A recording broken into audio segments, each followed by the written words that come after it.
Good morning po. Okay, tuloy na ho tayo sa ating series kay Daniel. Ano ho? Laktawan natin yung 6, 7, 8 chapter. Kasi patungkol ito sa dun sa empire, no ho? Yung lion, yung leopard, yung mga ganong visions ni Daniel, ano ho?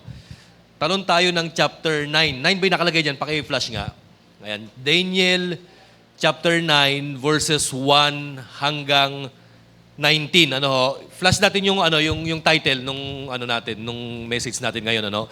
Ito po ay patungkol sa panalangin, ano ho. And if we're going to read the prayer of Daniel in chapter 9, 1 to 19, makikita natin yung pattern ng kanyang panalangin na halos kaparehas ng Lord's Prayer. Ano po? Kumbaga, kung merong Lord's Prayer, yung Old Testament, ito po yun. Yung Daniel chapter 9, 1 hanggang 19. Makikita natin yung detailed outline, yung pagkakasunod-sunod, yung mga bagay na ginawa ni Daniel, yung request niya, and how the prophet Daniel relate to our holy God during this prayer. Alam niyo po, church, napakahalaga ng panalangin, hindi lang sa ngayon, bagkus sa buong buhay natin. Ano ho? Especially ngayon, bigyan ko ng diin na napakahalaga ng panalangin ng ating bansa. Tama po ba? Dahil sa daming kaguluhan, confusion, paghahati-hati, disunity sa ating bansa, sa government, sa politics, maging ang relationship ng bawat Pilipino, nagkakawatak-watak na rin. O, tama po ba? No? Naghihiwa-hiwalay yung mga followers ni Duterte, ni Marcos, ng Pinklawan, ng Dilawan, ng DDS, kung ano-anong mga paksyon na ang nangyayari sa bansa natin. Ano, ang challenge sa atin ngayon, ito, kahit ba magkakaiba tayo ng pananaw sa politics, alam niyo dapat magkaisa tayo dahil iisang dugo lang natin Iisang Pilipino lang mo tayo. Tama po ba? And let us pray for our country na parang panalangin ni Daniel sa kanyang bansa na, Lord, ito na, i-fulfill mo na yung promise Matatapos na yung aming 70 years na pagkakakaptive, pero babalik na kami, Panginoon, sa lupang pangako namin. Dapat ganun din ang prayer natin sa bansa natin, na Lord, matapos na nawa, Panginoon, ang karamihan ng mga political drama sa bansa namin, nawa, Lord, magtrabaho na sila, nawa, Lord, maparusahan ang mga may sala at maluklok, Panginoon, ang mga matitinong mga leader namin. Dapat ganyan ang panalangin, church. So dito, tignan natin yung prayer ni Daniel. Actually, ano nga ba yung mga ginawa ni Daniel o mga ingredients nung kanyang panalangin na meron dapat tayong makita rito? So, pray like Daniel. Ito po yung title natin. Number 1, let's go to the outline. Number 1 na ginawa ni Daniel from verses 1 and 2 is studying the scripture. Pinag-aralan niya. Ano ang point? Basahin natin yung 1 and 2 ng chapter 9. Sabi po rito sa verse 1, in the first year of Darius, son of Ceres, amid by descent. So ito yung si King Darius, yung kanyang kaibigan. Yung kanyang kaibigan na nagbukas nung Lions Den, yung topic natin nung nakaraan. Ano sabi rito? Who was made ruler over the Babylonian kingdom.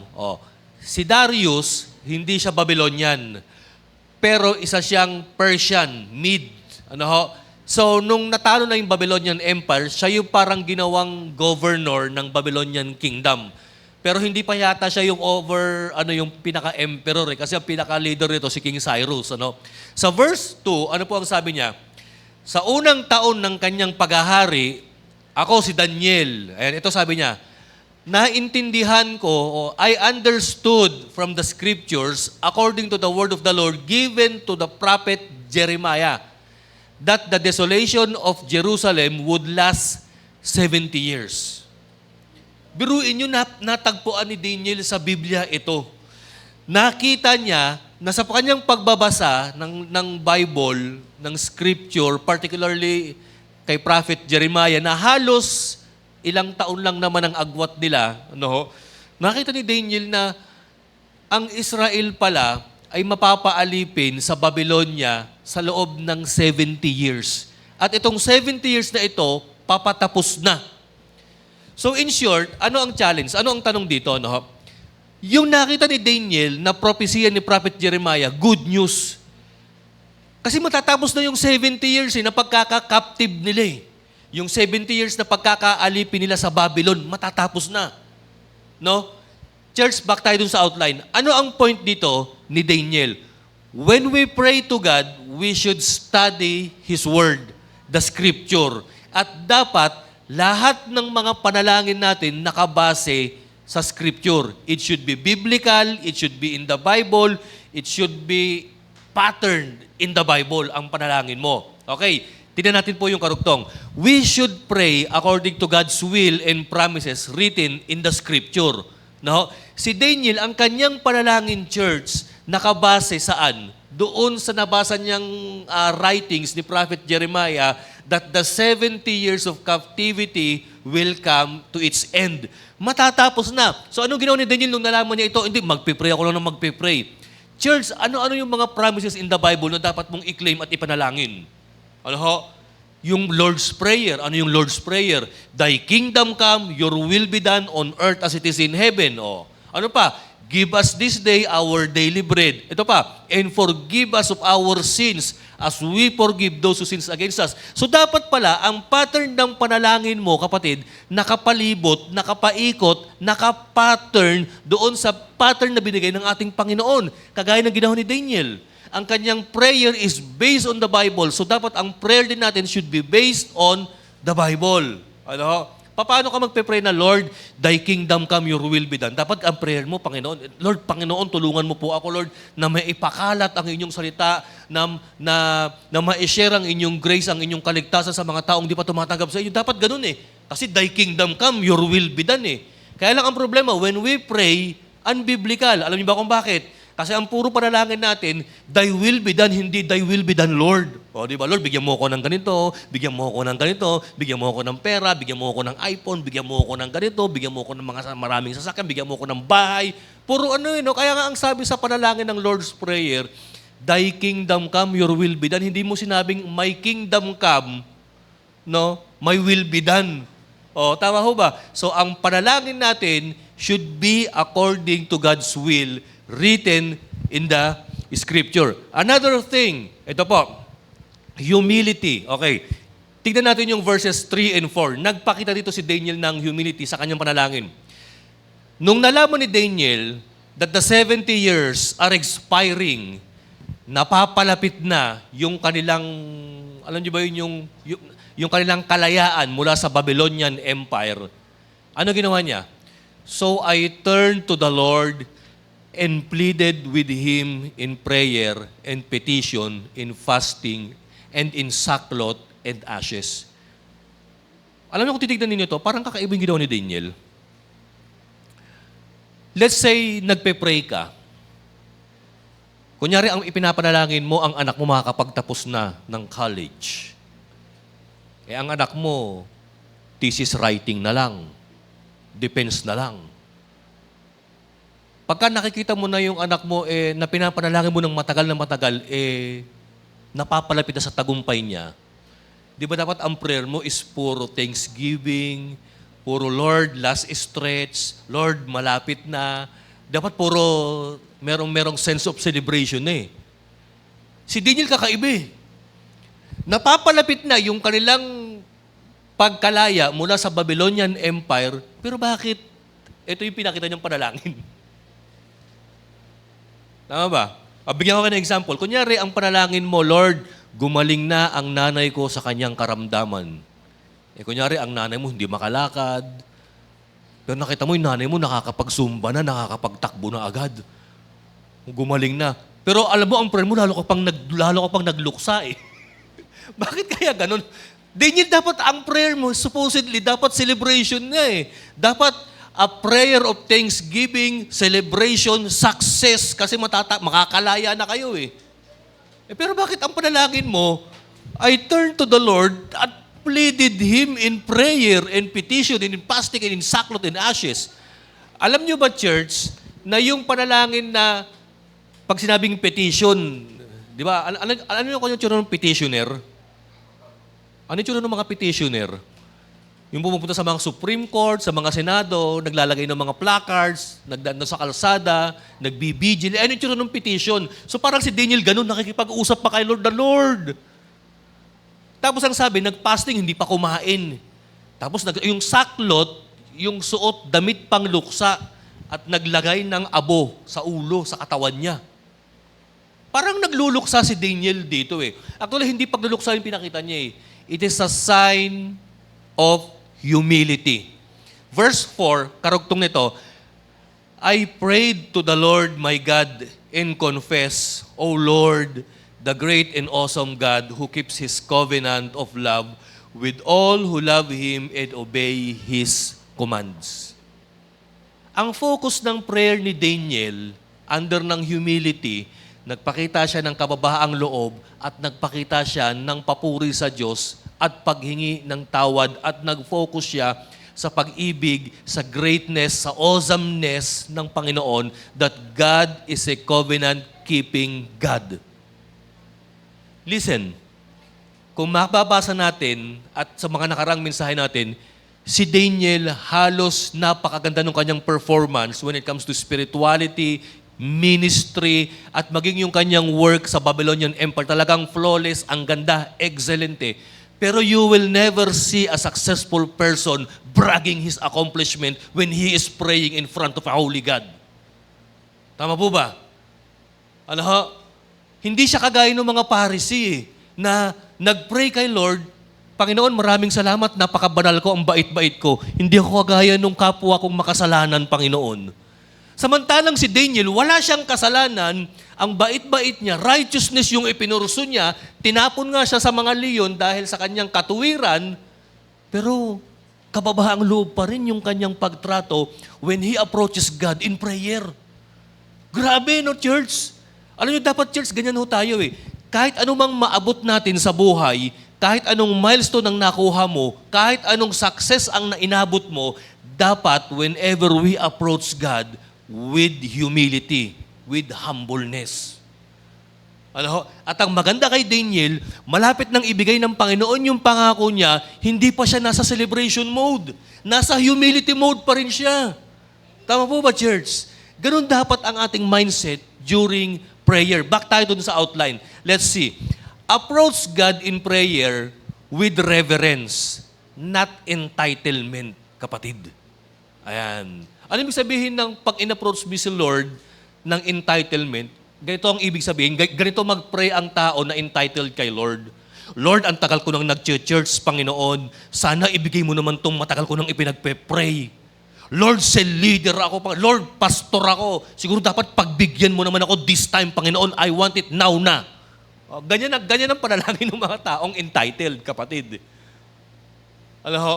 Pero ang tao na mayroong reverence at matinding paggalang kay Lord, Lord, alam ko, I know I am not worthy. I know we have sinned, Panginoon, as a nation. Pinarusahan kami, we became, because of our sin and idolatrous practice, Panginoon, we have been captivated in the Babylonian Empire. Pero Lord, natatapos na yung 70 years ng aming captivity. Pero Lord, please, ituloy mo na. Yan, ganyan ang prayer ng tao na mayroong reverence kay Lord.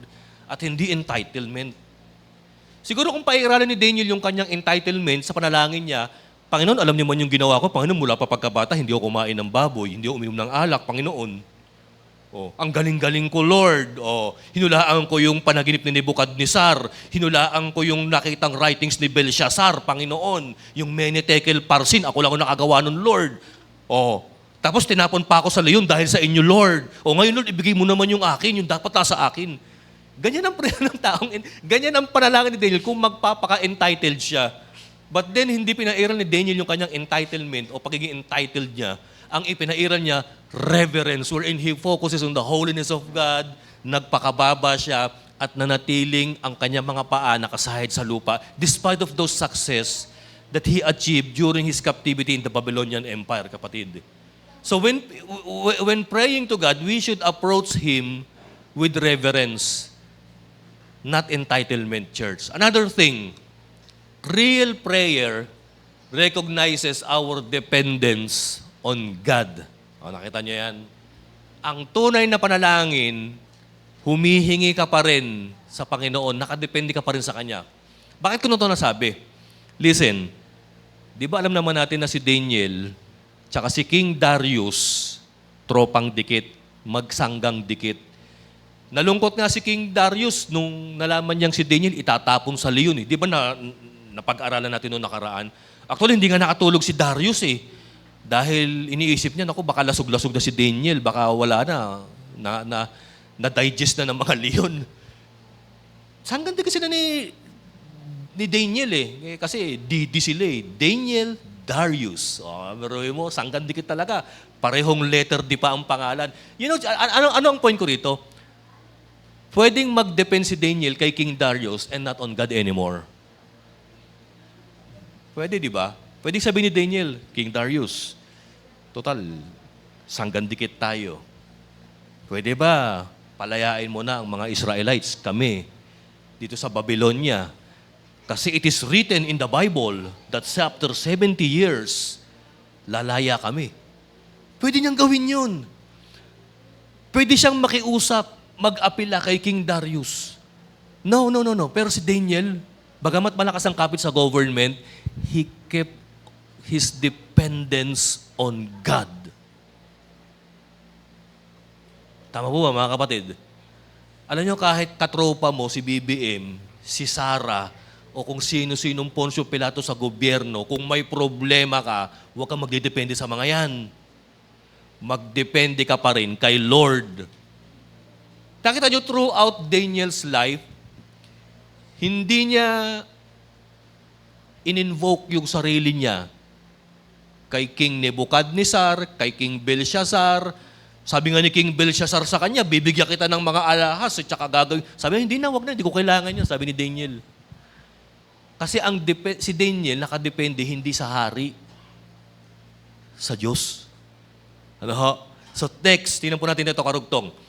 Pangatlo, aside from, ano yung prayer na ginawa ni Daniel? Nagbasa ng Bible, nagpakita ng kababaang loob, pagpapakumbaba, ito, nagkaroon ng honest confession. When we say honest confession, paghingi ng kapatawaran, pag-recognize ng pagkakamali. And take note, si Daniel, kung titignan natin yung kanyang performance, sa Book of Daniel, wala siyang ginawang kasalanan. But dito, makikita natin yung paghingi niya ng tawad kay Lord. Let's read yung verses 5 to 11. Ano sabi niya? We have sinned and done wrong. Ano yung binabanggit niya? Actually, ang context nito, yung pagkakamali ng Israel, kaya sila kinaptivate ng Babylonian Empire. The question is, sino ba nagkasala? Hindi ba yung mga kababayan niya? Hindi naman siya eh. Pero maganda kay Daniel, isinasama niya yung kanyang sarili doon sa pagkakasala ng kanyang bansa. Ngayon, kapatid, may makita ka bang political leader na isinasama yung sarili niya sa pagkakamali? Ni isa nga dyan, walang umaamin eh. Samantalang si Daniel, walang kasalanan. Hindi, nagkasala kami, kasama ako sa may sala. Tignan nyo, manood kayo sa mga diskurso ng mga politicians natin. Wala diyang umaamin. Ang itinuturo, hindi, kasalanan nila.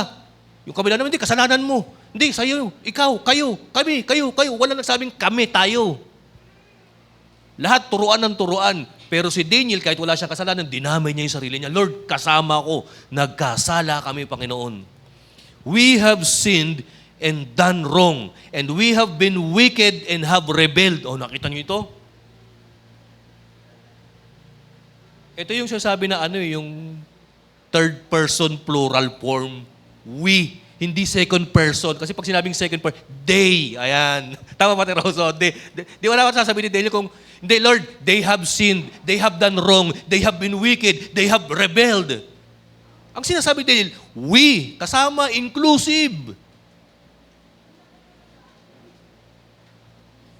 Ito pa sabi niya, we have turned away from your commands and laws. Pero ang tanong ko ito, have you ever seen the prophet Daniel turned away from God's command and laws? Hindi, pero sinasama niya yung sarili niya na violators ng law ng Panginoon. Dito natin makikita, church, yung humility, yung confession ni Daniel eh. Ano ho? Another thing, hanggang saan ba ito? Hanggang 11 no? Okay. Ito pa sabi niya, we have not listened to your servants, the prophets, who spoke in your name to our kings, our princes, and our fathers, and to all the people of the land. O iniisa-isa na niyo yung kanilang mga kasalanan. Verse 7, Lord, you are righteous, but this day we covered with shame. Ang gandang talata nito, church. The prophet Daniel emphasizes the righteousness, the perfectness, the holiness of God. And on the other hand, he emphasizes what? The sin, the shame of people. Ano sabi niya? Lord, nako-cover kami ng kahihiyan. The men of Judah and the people of Jerusalem and all Israel, both near and far, in all the countries where you have scattered us because of our unfaithfulness to you. Actually, ang pinakasalanan nila, idolatry. Naging adulterous sila pagdating sa pagsamba kay Lord. Verse 8, ito pa yung karugtong, O Lord, we and our kings, our princes, and our fathers are covered with shame because we have sinned against you. Tandaan ninyo, ano? Ang pinakamaraming word na binanggit dito ni Daniel, yung salitang we. Sinasama niya yung sarili niya. Kami. Hindi niya sinabing sila, ikaw kasi, kayo kasi. Kami, Panginoon. And in verse 9, the Lord our God is merciful and forgiving, even though, ito na naman, we have rebelled against Him. And in verse 10, we have not, puro na lang we have not obeyed the Lord our God or kept the laws He gave us through His servants, the prophets. And then in last verse, sa verse 11, all Israel has transgressed your law and turned away, refusing to obey. Therefore, ang sumpa na nakalagay na mayroong judgment written in the law of Moses, the servant of God, had been poured out on us because we have sinned against you. Alam niyo, ang tingin ni Daniel sa kanyang sarili at sa kanyang bansa, kaya sila na-captivate sa Babylonia, it is simply because they have sinned.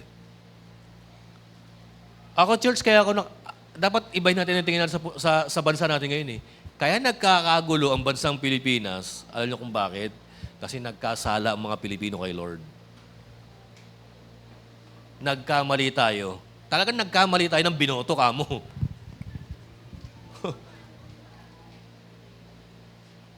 Totoo po yan, mga kapatid. Hindi natin pwedeng sabihin na yung kasi kapitbahay ko, hindi bumoto ng tama eh. Sabi na nga ba, yung mga binoto ko, hindi nanalo. Itong mga nanalong binoto ko, ang gugulo tuloy. Yan, kayo, kasi kayo bumoto niyan eh. Di ba, ganun yung ganun yung tao na iniiwas mo yung sarili mo. Hindi, lahat tayo, ginusto natin yan nangyayari ngayon. Kasi kayo eh. Hindi kayo bumoto ng straight. Hindi nyo sinunod yung sinabi ng religious leader natin. Pero si Daniel hindi eh. Bagamat wala siyang kasalanan, bagamat exceptional yung kanyang performance spiritually, pero sinasali niya yung sarili niya sa nagkasala. Panginoon, nagkasala. Sumablay kami, Panginoon. We've broken your hearts and your laws, Panginoon. Lahat kami, Panginoon. Kaya deserve namin ito, Panginoon. Ano karugtong? Pag tayo sa outline, Listen, sin must be confessed before God. Bakit? Repentance restores fellowship with Him. Totoo po yan. Sin must be confessed before God because repentance restores fellowship with Him. Imagine yourself, kapatid. Kunyari, kayo, may kasalanan ka sa asawa mo. Di ba? Di ba the moment na nag-aaway kayo, nagkaroon kayo ng kasalanan sa asawa mo o nagkaroon siya ng kasalanan sa'yo, di ba parang hindi na kayo mag-asawa, parang hindi na kayo magka-close, parang nahihiya na kayo. Kaming mag-asawa ganun pag nagkakatampuhan eh. Minsan parang nahihiya na ako sa kanya magpatimpla ng kape. Nahihiya na ako sa kanya magpalaban ng damit ko. Pagka may kasalanan ako sa kanya, ganun din siya sa akin. Pag may kasalanan siya sa akin, parang nahihiya na siyang humingi ng pambili ng pagkain sa akin. Totoo yan. Ganyan din dapat ang relationship natin kay Lord. The moment na tayo nagkasala at nagkaroon ng pagkukulang ka, di ba nakakahiya ng mag-pray? The moment na nagkaroon ka ng pagkakasala ka, di ba nakakahiya ng mag-church? Parang ayaw ko na magpakita. Oh. Kaya dapat ang gagawin mo, ang kasalanan, i-confess mo. Nang sa gayon, ma-restore ang iyong relasyon kay Lord. Si Daniel, yan ang kanyang immediate thing na ginawa. Lord, confess, I'm gonna approach you with humility. Forgive us, Father. At nakita rin natin dito, church, yung panalangin ni Daniel. Ang tawag dyan, intercessory prayer. Na ipinagpe-pray ni Daniel, hindi lang yung sarili niya, kundi yung buong Israelite nation. Na kaming bilang Israel, bilang taga-Juda, nagkasala at nagkamali sa inyo. No? Next. Ayan. Pang-apat na ginawa ni Daniel, ano yung unang ginawa niya? Nag-Bible reading. Pangalawa, nag-humble kay Lord. Pangatlo, humingi ng kapatawaran kay Lord. Ito, nirecognize niya yung righteousness, yung holiness ng Panginoon. Ano kaya yung sinabi niya sa verses 12 to 14? O, let's further read. Ito sabi niya, you have fulfilled the words spoken against us and against our rulers by bringing upon us great disaster. Under the whole heaven, nothing has ever been done like what has been done to Jerusalem. Ano ang point ni Daniel sa verse 12? Yung pagkakawasak ng kanilang city, yung pagkaka-captives nila, yung pagkasira ng templo ng Jerusalem na ginawa ni King Nebuchadnezzar, ang tingin ni Daniel dyan, kaparusahan ni Lord. Judgment. Verse 13, just as it is written in the law of Moses, that all this disaster has come upon us, yet we have not sought the favor of the Lord our God by turning from our sins and giving attention to your truth. Nakita nyo to, lahat ng mga pangit, kamalasan, nasumpa na nangyari sa buhay nila, ang tingin ni Daniel diyan, parusa ng Diyos dahil naging pasaway at makasalanan sila. Another thing from verses 14, the Lord did not hesitate to bring the disaster upon us, for the Lord our God is righteous in everything He does, yet we have not obeyed Him. Si Daniel, sa lahat ng mga pangit na nangyari sa buhay niya, wala siyang ibang isinisisi kundi ang sarili nila. Hindi niya sinisi si Lord, hindi niya sinabi kay Lord, no, Lord, mali naman yung judgment niyo. Lord, ang harsh mo naman. Lord, ang lupit mo naman. Hindi. He still recognizes God's righteous judgment sa kanila. Lord, parang ang lupit naman yata nung sentensya mo sa amin. Deserve ba namin to, Lord? Hindi siya nagkakaganon eh. Eh di ba tayo, pagka nakakaranas tayo ng mga ganun sa buhay, minsan nagtatanong tayo kay Lord, Lord, kasalanan ko? Lord, deserve ko? Ngayon, gumaganon pa tayo eh. Lord, ba't ba nangyayari sa akin? Ano ba ginawa ko, Lord? We try to acquit ourselves from the misfortunes and bad things that is happening to us, wherein talagang may kasalanan tayo. At talagang yung nangyayaring yan, judgment talaga ni Lord yan. So si Daniel, lahat na lang nirecognize niya eh. Nirecognize niya yung kadakilahan ng Diyos, nirecognize niya yung kanyang kasalanan, nirecognize niya yung kapangyarihan ng ating Panginoon. Sige, next. Ayan. Listen, prayer includes surrender to God's justice and wisdom. Kapatid, ang panalangin dapat, nakapasakop ka sa wisdom and justice ng Panginoon. Listen, there are things that when we pray, sometimes we get the opposite of the things that we prayed for. Ano ibig sabihin? Kung minsan nananalangin ka ng ganito, ang nakukuha mo ganito. Kung minsan nananalangin ka dito, ang nakuha mo dito. Alam mo pagka ganyan na nangyayari, magtiwala ka na lang kay Lord. Lord, mas alam mo buhay ko eh. Mas alam mo kung anong dapat mangyari sa akin eh. Kaya I'm gonna depend on your justice and on your wisdom, Panginoon. Thy will be done, Panginoon. Dapat ganun eh. Huwag mo nang ipilit na, pag ito pinag-pray mo, Lord, mali yung binigay mo eh. Dapat ganito, Lord, hindi ganyan. No? Nag-pray ka, Lord, ito yung pinag-pray ko, bakit ganun ang binigay mo? Hindi, huwag ka na makipag-argue kay Lord. Kung ito ang nangyayari, Panginoon, bigyan mo ako ng kalinawan ng isip para maunawaan at malaman ang inyong kalooban. Justice and wisdom mo, Panginoon. Ayan. Next, okay. Trust God's purpose even if you don't understand them. Okay. Another thing, panlima. Sa panglima, ito na, nag-appeal si Daniel sa mercy ng ating Panginoon. Pag sinabing mercy, yung habag, yung awa ng Panginoon. Okay, basahin natin yung verses 15 to 18. Now, O Lord our God, who brought your people out of Egypt with a mighty hand and who made for yourself a name that endures to this day, we have sinned. We have done wrong. 16. Our Lord, in keeping with all your righteous acts, turn away your anger and your wrath from Jerusalem, your city, your holy hill. Our sins and iniquities of our fathers have made Jerusalem and all your people an object of scorn to all around us. O, sabi niya, Panginoon, yung nakikita, Panginoon, yung testimony namin nung unang panahon pa, ang ganda. Pero ngayon, Lord, naging katawa-tawa at kahihiyan na ang Jerusalem. Panginoon. So please, Lord, redeem us. Verse 17, Now our God, hear the prayers and petitions of your servant. For your sake, O Lord, look favor on your desolate sanctuary. Listen, ito bigyan ko kayo ng talagang, gusto kong i-point out to sa pagpe-pray.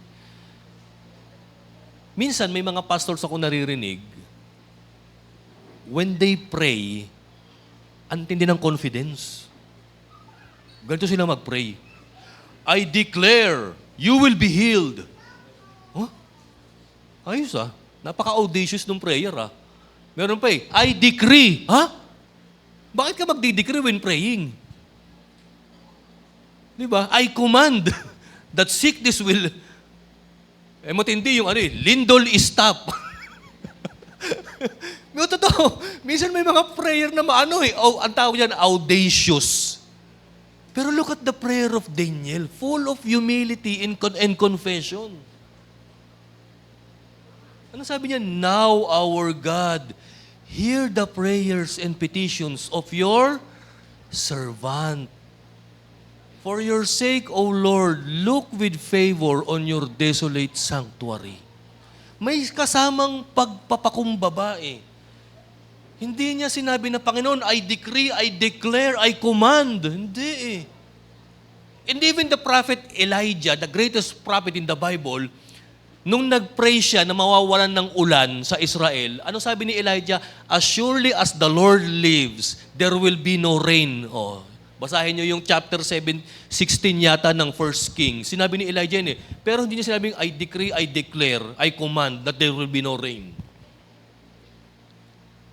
Minsan yan ang, alam niyo minsan, I don't agree with that kind of prayer. Pero kasi, nagpapakita ng alam niyo ba yung pagiging mapagmataas na ikaw ba ang mag-grant ng prayer? Parang ganun ang dating tandaan natin, listen church. In prayer, tandaan natin, in prayer, we are going or approaching God into His holiness, kapatid. Kaya yung mga pagsasabi mo ng I decree, I declare, I command, tigil-tigilan mo kasi hindi ikaw ang magpapagawa ng panalangin. Si Lord, nakikiusap lang tayo. Tama po ba? Kailangan, Lord, alam ko hindi ko deserve. Alam ko sablay kami.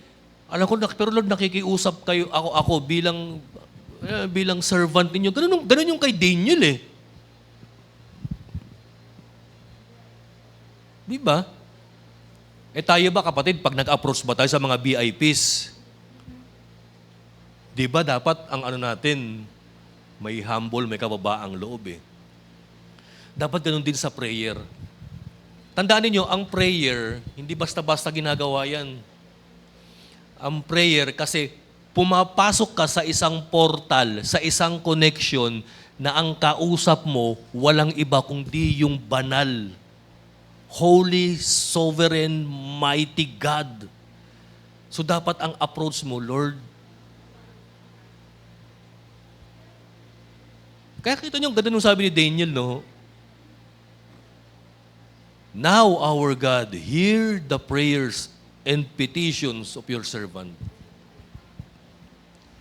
Next, verse 18. Ito sabi niya, give ear on, para nagmamakaawa pakinggan niyo kami, Panginoon Diyos, and hear and open your eyes and see the desolation of the city that bears your name. We do not make request of you because we are righteous. Kita niyo, hindi ko ito na pinagpe-pray dahil mabuti kami, mabait kami, but because of your great mercy. Ang ganda ng appeal ni Daniel. Lord, I am appealing to you not simply because we are good, but because you are merciful. And then sa last verse, idami na natin yung 19th verse. Ayan. O Lord, listen. O Lord, forgive. O Lord, hear and act. For your sake, O Lord God, do not delay because your city and your people bear your name. Kasi church, when we pray na I command, I decree, I declare, parang tayo yung masusunod eh. Tama ba? Samantalang when we pray, nagre-request lang naman tayo kay Lord. We are entering a holy portal, a holy connection, appealing to our holy God. So dapat ang aura mo pag nagpe-pray, yung bang humbleness. Parang si Isaiah, dun sa Isaiah chapter 6, nung in-approach niya si Lord, halos hindi siya hindi siya makaimik eh. Halos natatameme siya eh. Ang problema, another thing naman, pag nag-approach naman ng prayer yung iba, Lord, maraming salamat, ang buti-buti ko, Panginoon. Talagang super pasalamat ako kasi ginawa mo kong banal, mabait, masipag sa ministry. Ayan. Hindi ako kagaya nun, Panginoon. Yun, makasalanan. Yun naman yung another mali naman sa panalangin, kapatid. So dito pinapakita po ni Daniel yung right approach sa ating Panginoon during prayer. Okay, back tayo sa outline, church. Listen. The purpose of prayer is for God's glory, not getting what we want. Totoo. Ngayon, church, i-analyze mo ang prayer mo. Karamihan ba ng prayer mo, puro hingi, o puro pag-submit, pag-surrender sa kalooban ng Diyos? Tandaan natin, ang purpose ng prayer, hindi puro hingi. May sakit ako, pastor eh. O mag-pray tayo, hingi tayo ng kagalingan. Pastor, wala akong trabaho. O mag-pray tayo, hingi tayo ng trabaho. Pastor, wala akong makain. O mag-pray tayo, hingi tayo ng Jollibee. Ayan. Pastor, wala akong bahay. Mag-pray tayo, hingi tayo ng bahay. Puro na lang ba hingi? What if kung mag-pray ka? O sige, mag-pray tayo, hingi tayong tawad kay Lord. Tapos, sabihin natin, patawarin mo kami, Lord. Mula ngayon, Panginoon, magiging masunurin na kami. Magpapasakop na kami sa kalooban mo. Magpapakumbaba kami at pupurihin ka namin. Ang prayer dapat ganun, hindi puro hingi. Tama mo ba?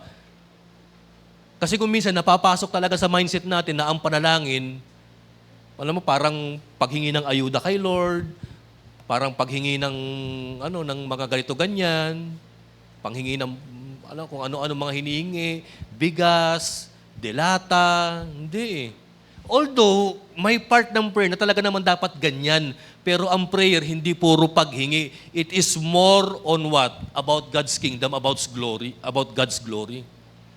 Kaya nga ano sabi ng Panginoong Hesus dun sa ating Lord's Prayer eh. Ano sabi? Our Father in heaven. Hallowed be your name. Biruin nyo, no?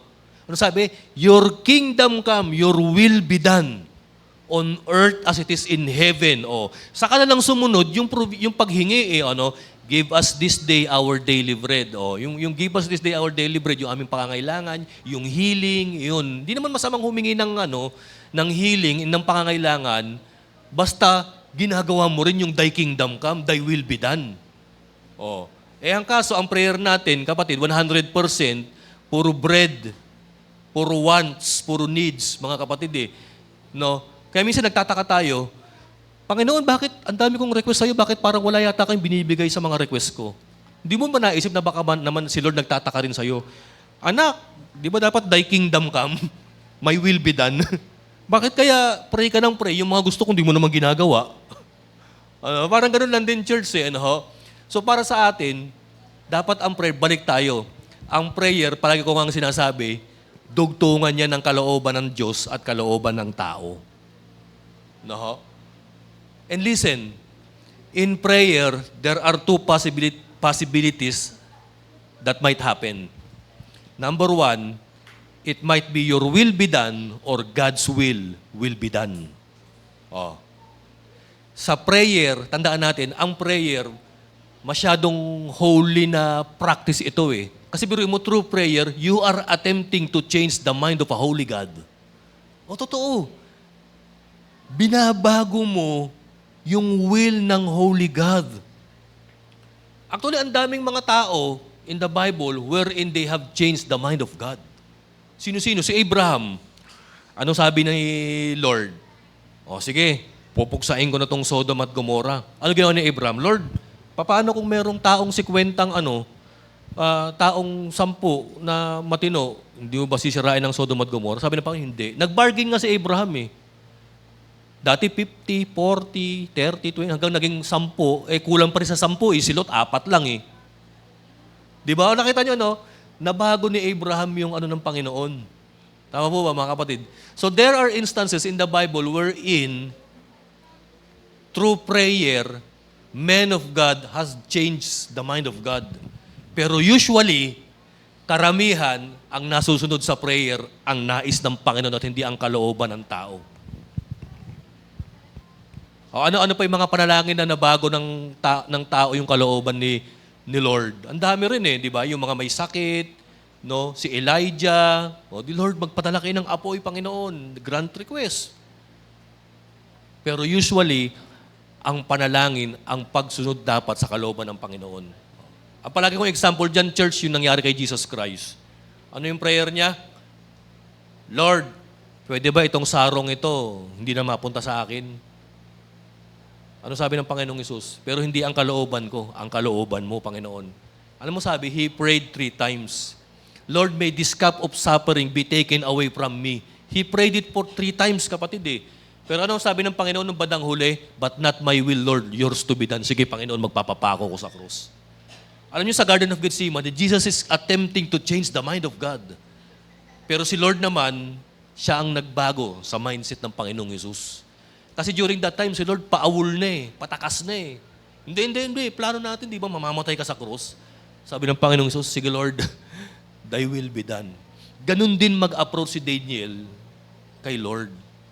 So ang panalangin, it is not more on getting what you want, praying for requests, but in prayer, it is all about submitting thy will to God and obeying it. So the purpose of prayer is not for God's glory, is for God's glory and not getting what we want. Another thing, ito na po, tapusin na natin ito, church. Number 1, anong summary natin? Ito po. Ito yung ginawa ni Daniel eh. When you pray, Bible reading ka. No? Kasi masama kapatid, pag nagpe-pray ka lang, hindi ka nagbabasa ng Bible. Tama po ba? Alam mo yung mga prayer na hindi nakakonect sa Bible, ganito ang prayer eh. Lord, patamain mo ko sa loto. Pagdating ng sabong, Panginoon, manalo kami sana, Panginoon. Ganyan yung mga prayer ng mga hindi nagbabasa sa Bible eh. Pati sugal, manalo sila sa sugal. Pinagpe-pray nila. No, totoo yan, no? Sana, Panginoon, kumita palalo yung mga illegal na gawain ko. Yan yung mga panalangin ng mga taong hindi connected sa Bible, sa will ng Panginoon. Ayan. So, para hindi ka maligaw sa panalangin mo, let the Scripture guide your prayer. Pangalawa ito, pray with humility. Humbleness. Ayan. Sunod, honestly confess sin in prayer. Trust God's righteousness. Rely on God's mercy. And ang pinaka-main purpose ng prayer, hindi for your glory, hindi for your comfort. Seek God's glory. Thy kingdom come, thy will be done. Hindi my kingdom come, my will be done ha. Your kingdom come, your will be done, O Lord. Di ba? Pinakahuli, dito na ho tayo magtatapos. Tayo po'y tumayo, church. And conclusion. Okay. The secret of effective prayer is not convincing God to do our will, but seeking His will and obeying it. Kaya nga may Bible reading eh. Ang pinakasikreto pala ng panalangin, hindi para convincehin mo, i-persuade mo si Lord na sundin yung mga request mo, yung mga hinihiling mo, hindi eh. Kung hindi, hanapin mo yung kanyang kalooban, magpasakop ka at sundin mo. Kaya nga, thy kingdom come, thy will be done, on earth as it is in heaven. O last thing, sabi ni Philip Yancey, the main purpose of prayer is not to make life easier. Totoo naman eh. Nor gain magical powers. Pero ang purpose talaga ng prayer, to know God. I need God more than anything I might get from God. Ang ganda nung sabi niya, no? I need God more than anything I might get from God. Kailangan na kailangan kita, hindi lang Lord sa mga bagay na binibigay mo sa akin. Alam niyo, church, pagka tayo'y nagpe-pray at hindi ka na humihingi kay Lord ng kung ano-ano sa panalangin, bagkus ang sinasabi mo na lang, Lord, tulungan mo kung magpasakop sa iyong kalooban. Kapatid, alam niyo nangyayari, sabi nga nila, nawawala na raw yung sarili mo eh. Nawawala ni sarili mo eh. Nagiging God-centered ka na raw eh. Namamarinate na raw yung buong kalooban mo, yung buong pagkatao mo ng mga bagay patungkol kay Lord. Church, pag nagpe-pray ba tayo, ano ba laging prayer mo? Pang sarili lang ba? Sana makapasa, sana magkaroon, sana mabigyan. Hindi eh. Dapat ang panalangin natin, Lord, tulungan mo ako sumunod sa'yo. Lord, tulungan mo ako, magsi-cell group na ako. Lord, patawarin mo ako. Lord, alisin mo lahat yung mga hindi ka nais-nais sa akin. Lord, sayong-sayo na ako. Lord, i-possess mo ako, Panginoon. I-kontrolin mo ako. Help me, Lord, to get free from sin and do thy will, Panginoon. Dapat ganun eh. Linisin mo ako, Panginoon. Hindi yung I declare sick blessing. Hindi puro ganun ang prayer eh. It's about humbling yourself, bowing to God, pinapasahid mo yung tuhod mo sa lupa, nakayuko ka, umiiyak ka kay Lord. Lord, patawarin mo ko, tulungan mo kung wag maging pasaway. Tulungan mo kung gawin ang iyong kalooban na kahit mahirap, Panginoon. Dapat ang prayer ganun eh. Ano? And right now, napakahalaga ng panalangin ngayon. Let us pray for our government. Alam mo, hindi mo man binoto yan, binoto mo man yan, lahat yan ipag-pray natin. Na sana ang maghari sa Pilipinas hindi tao, hindi political dynasty, hindi political party. Sana, Lord, ang maghari sa Pilipinas kayo. Your kingdom come, your will be done in the Philippines, Panginoon. Di ba? Mangyayari yan when all of us would disregard yung ating mga political affiliations, yung mga taste natin sa politics. Tanggalin muna natin yan. Magkaisa tayo sa panalangin, kapatid. Huwag na tayong maghati-hati. Hati-hati na nga ang Pilipinas geographically, di ba? Meron tayong 7,000 island eh. Tapos hati-hati pa rin tayo pagdating sa mindset, pagdating sa ano. It's now time to be united and pray to God. No? Hingay po tayo po yung manalangin. Father, salamat, O Lord, sa example ng panalangin ni Prophet Daniel. Salamat, Lord, sa kanyang pag-intercede sa Israel. Salamat, Lord, sa pagpapakita niya kung paano kayo i-approach through prayer sa kanyang humility, sa kanyang confession, sa kanyang pagpapakumbaba, Panginoon. Salamat, O Lord. Help us, Panginoon, na mag-pray na kagaya ng prayer ni Daniel. Help us, O Lord, to pray, thy kingdom come, your will be done on earth as it is in heaven, Panginoon. Lord, I pray, Panginoon, sa bansa namin, talagang ang gulo-gulo na, Panginoon. Ang daming istorya, ang daming kwento, ang daming accusations. Pero, Father, I pray na ang katotohanan, Panginoon, ay ma-reveal. And I pray that in the next years, Panginoon, ang Pilipinas, Panginoon, ay magkaroon ng godly leader. Father, help us, O Lord, na makita, Panginoon, yung aming mga pagkakamali, yung aming mga pagkakasala, Lord, sa buhay namin. Tulungan niyo kami, Panginoon, na mahanap ang inyong kalooban at sundin ito, Panginoon, bagamat napakahirap. Father, as a church, I pray, Father, that your kingdom come and your will be done on our church, on our family, and in our personal lives. Nawa, Lord, masunod ka po namin, Panginoon. Salamat, Father. Lord, ito pong aming panalangin. In Jesus' name we pray. Ang lahat po ng anak ng Diyos ay magsabi ng Amen.